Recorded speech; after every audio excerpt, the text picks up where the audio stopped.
Selamat datang para pecinta film. Hari ini saya tak hanya mengulas alur film, tapi lebih dari itu, cermin perenungan untuk kita. Inilah siksa neraka. Ustadz Syakir dan keluarga melayat tetangga yang meninggal.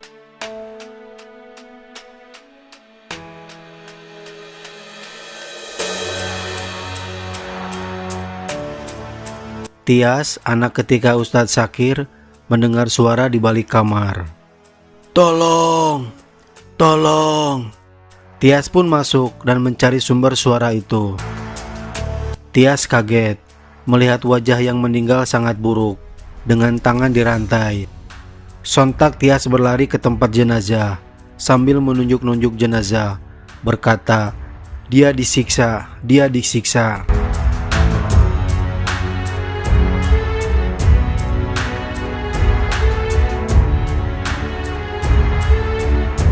Keluarga Ustadz Syakir adalah keluarga saleh. Setiap hari mengaji bersama anak-anaknya. Keempat anaknya tumbuh bersama ajaran ayahnya tentang neraka. Ustadz Syakir sangat keras dan tegas mengingatkan agar anak-anaknya takut melakukan dosa, karena dosa dunialah yang akan mengazab kita di neraka. Tapi namanya hidup, terkadang dunialah yang meminta kita untuk bersenang-senang, sampai kita tersadar kita tak punya waktu untuk mengumpulkan bekal di akhirat. 10 tahun kemudian, anak-anak Ustadz Syakir sudah besar. Ini si bungsu Aziza. Ini Tias, anak yang tadi melihat wanita disiksa. Dengan penuh ketakutan, menunjukkan hasil ulangan matematika yang nilainya jelek ke ibunya. Ibunya tidak marah, yang penting jujur dan tidak nyontek. Dan kedepannya harus rajin belajar. Ini anak kedua, Fajar. Meminta izin ke ibu mau nginap di rumah temannya untuk belajar. Di luar datang anak pertama, Saleh. Saleh baru datang, dia kuliah di Jakarta. Semua sangat senang dengan kedatangan Saleh. Mereka semua langsung makan bersama. Saleh mengaku jadi asisten dosen dan dapat gaji. Dia membagi-bagi hadiah ke semua anggota rumah. Bang, buat aku apa? Aku tuh pengen banget karet gelang. 1, 2. tada! Aziza mendapat hadiah boneka. Dia langsung bete karena merasa udah gede. Tias mengejek Aziza hingga Aziza meninggalkan meja makan. Tak sengaja nilai ulangan Tias jatuh dan ketahuan oleh Ustadz Syakir. Suasana meja makan menjadi tegang. Malamnya Tias dihukum, tangan dipukul sampai berdarah. Begitulah Ustadz Syakir, sangat keras dan tegas. Telepon berdering, ada kabar duka. Dini, temannya Aziza, meninggal. Saleh masuk ke kamar Aziza untuk memberi hadiah satu lagi, yaitu kaset CD penyanyi favorit Aziza. Aziza hobi bernyanyi, dia ingin jadi penyanyi, tapi tak diperbolehkan oleh ayahnya. Malam ini jam 8, Aziza harusnya tampil di final audisi kontes nyanyi, tapi Ustadz Syakir tak mengizinkan. Tias masuk ke kamar, memberitahu Aziza bahwa teman sekelasnya Dini meninggal bunuh diri. Katanya sebelum bunuh diri, Dini berantem dengan temannya, saling tuduh-menuduh barang. Entah kenapa dengan Aziza, bukannya berduka malah marah-marah dan mengatakan jangan membahas Dini. Ustadz Syakir dan Ibu Rika pergi hendak melayat Dini. Aziza diajak, tapi menolak untuk ikut. Setelah orang tua pergi, Saleh mengajak semua pergi untuk ikut menyaksikan Aziza tampil nyanyi. Tias berkata, "Teman kamu meninggal, emang kamu bisa tenang bernyanyinya?" Aziza menjawab, "Emang aku gak boleh lanjut hidup? Masa iya aku harus ikut stres juga?" Tias tak mau ikut karena 2 hari lagi ada ujian. Takut nilai jelek lagi dihukum lagi bapak. Fajar langsung nyerempet. Emang kalau nilai jelek bakal masuk neraka? Saleh dan Aziza membujuk Tias agar ikut. Akhirnya mereka semua memutuskan untuk pergi. Sebelum pergi, Fajar melihat foto-foto pacarnya. Ketahuan oleh Saleh diledek-ledek. Tak sengaja isi tas Saleh berjatuhan dan berhamburan kupon judi togel. Ternyata Saleh tukang masang judi togel. Muka Saleh langsung tegang. Di luar nampak seperti akan hujan. Mereka pergi membawa payung. Di tempat lain, Ustadz Sakir sudah berada di rumah Dini. Balik lagi ke 4 bersaudara. Mereka benar-benar nekat pergi, melewati sungai. Karena kalau ke jalan raya, tak cukup waktu sampai ke tempat audisi. Padahal petir sangat kencang dan hujan akan turun deras. Di jalan berpapasan dengan Pak Haji dan Mbah Harjo. Mengetahui mereka akan nyebrang sungai, Mbah Harjo memperingatkan untuk tidak pergi. Bahaya, tapi tak digubris. Mereka nyelonong pergi. Hujan turun, mereka akan lewat jembatan. Tapi lagi-lagi, Saleh anak tertua punya ide gila. Saleh mengajak adik-adiknya melintas air sungai, biar cepat. Mereka semua menyeberangi sungai. Dan petaka datang juga. Mereka semua terjatuh, hanyut di bawah arus sungai.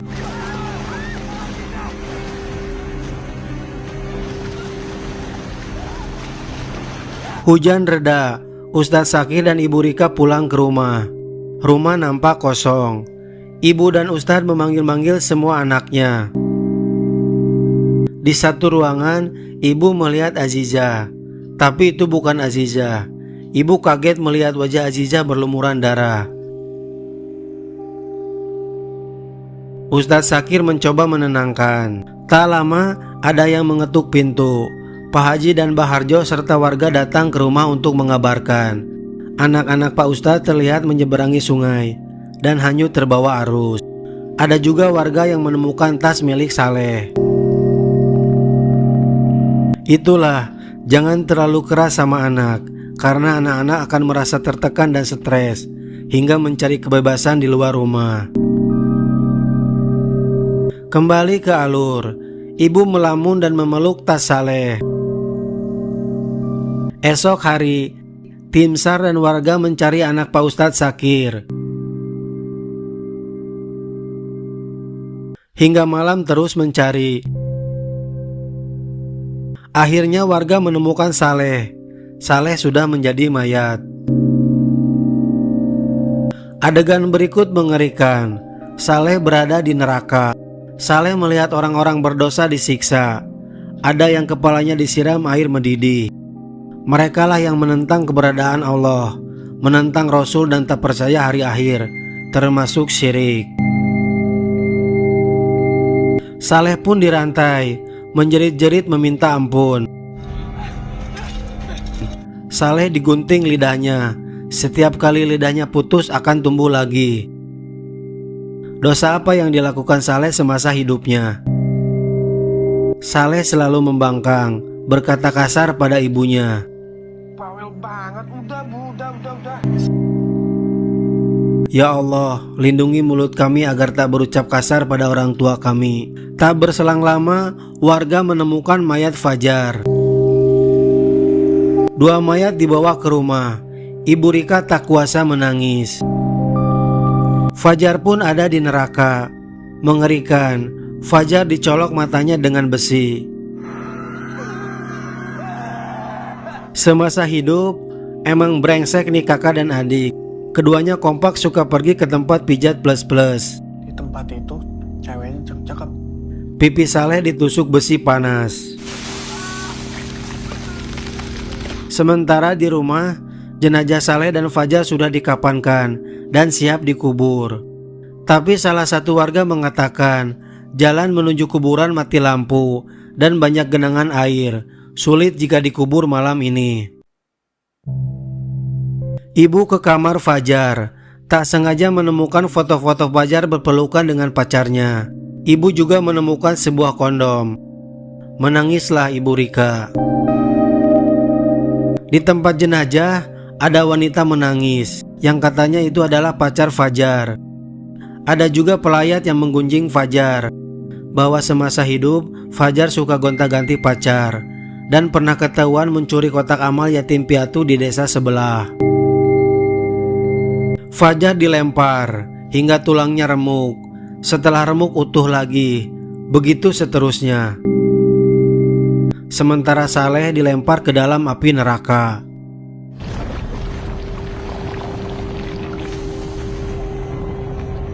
Datang lagi warga mengabarkan menemukan Tias. Alhamdulillah Tias masih hidup dan tadi langsung dibawa ke rumah sakit. Pak Ustadz dan Ibu Rika pergi ke rumah sakit. Meski begitu, Tias dalam keadaan koma. Dalam koma Tias pun berada di neraka. Ustadz Sakir melamun, ada penyakit hati dalam Ustadz. Ustadz sering meruqyah anak orang, tapi orang-orang menggunjing bahwa Tias anak Ustadz adalah anak yang bodoh dan penakut. Untuk itu Ustadz sangat keras dan kasar pada Tias. Baharjo datang lagi, memberitahu Ustadz Sakir bahwa Saleh telah menipu Baharjo. Diiming-imingi operasi mata murah, Baharjo disuruh bayar asuransi dan uang sudah masuk beberapa juta, tapi belum juga dioperasi. Dan warga lain pun banyak yang ditipu oleh asuransi Saleh. Pantes Saleh dilempar ke neraka, dosanya seabreg. Dan sekarang Saleh ditebas kalajengking raksasa dan dipaksa makan makanan yang menjijikan.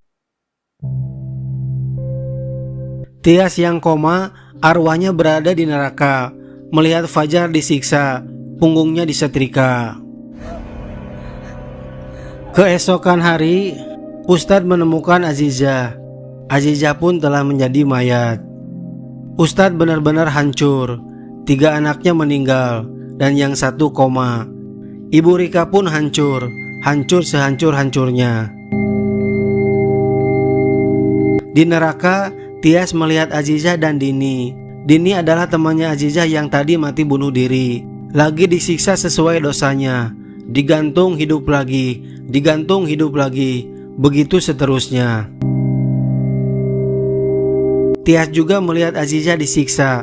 Lidahnya dipalu dan tangannya diparut pedang bergerigi. Dosa apa yang dilakukan Azizah sampai disiksa seperti itu? Ternyata Azizah telah memfitnah Dini hingga Dini gantung diri. Akhirnya mereka bertiga dimakamkan. Ustadz mengadankan. Kembali ke neraka, Tias mencoba menghentikan malaikat yang menyiksa saudara-saudaranya. Tapi Tias kaget. Ternyata yang menyiksa mereka adalah mereka sendiri.